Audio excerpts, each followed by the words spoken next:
Continuing with the trends in periodic table, we learn about the trends in metallic character. Metallic character increases in a group and metallic character decreases in a period. All the elements can be divided into three. They can be metals, non-metals or metalloids. So let's discuss each one of them. Metals are malleable, shiny and ductile. They are good conductors of electricity and they conduct electricity using electrons and lose electrons easily and have low ionization energy. And they form cations and ionic bonds. Some of the things you should know about metals. Non-metals are poor conductors of electricity. They accept electron easily and they have very high electron affinity. They form anions and they form covalent bonds between themselves. Metals, examples of metals are group 1 and 2, sodium, potassium, etc. Non-metals comes in the group 6 and 7, oxygen, helium, the inert gases, halogens, they are all non-metals.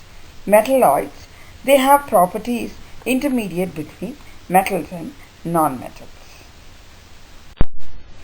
So looking at a periodic table, we will be able to predict whether a particular element is a metal, non-metal or a metalloid. In the periodic table, all the yellow regions, they are all non-metals.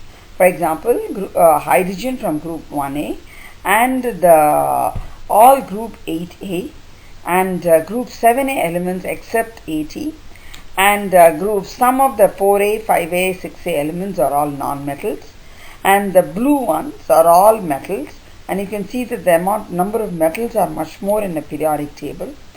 The pink one in the middle, boron, silicon, germanium, arsenic, antimony, tellurium and At, they are all metalloids. They have properties in between a metal and a non-metal.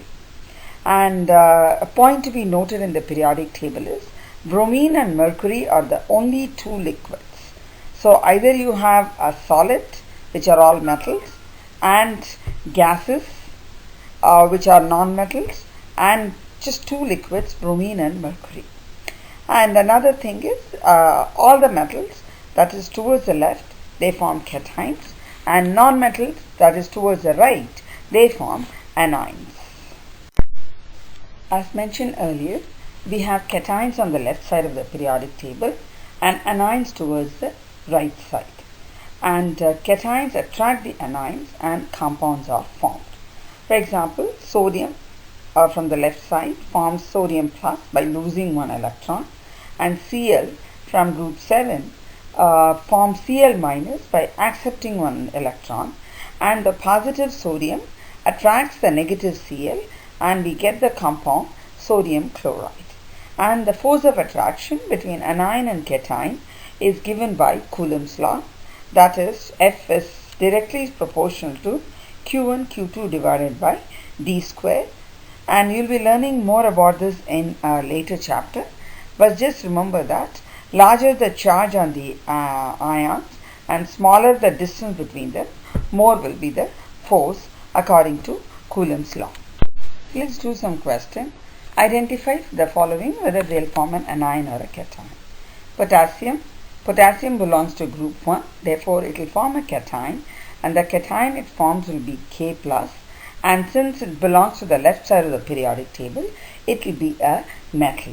The next one given to you is sulfur, and sulfur belongs to group 6 and it will form an anion, and the anion which it forms will be S2 minus because group 6 elements can accept 2 electrons, and then it will be a non-metal.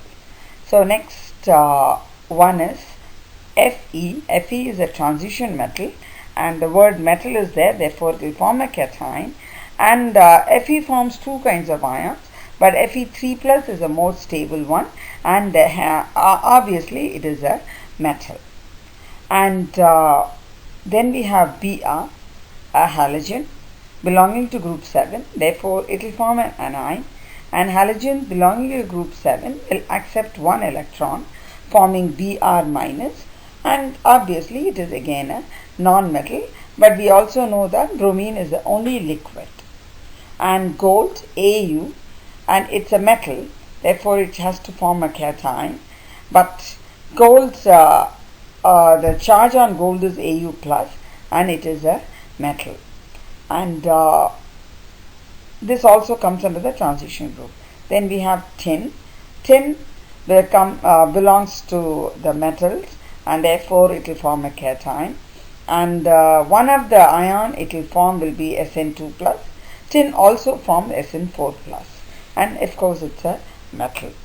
And then we have argon. Argon is an inert gas, therefore neither forms a cation nor forms an anion.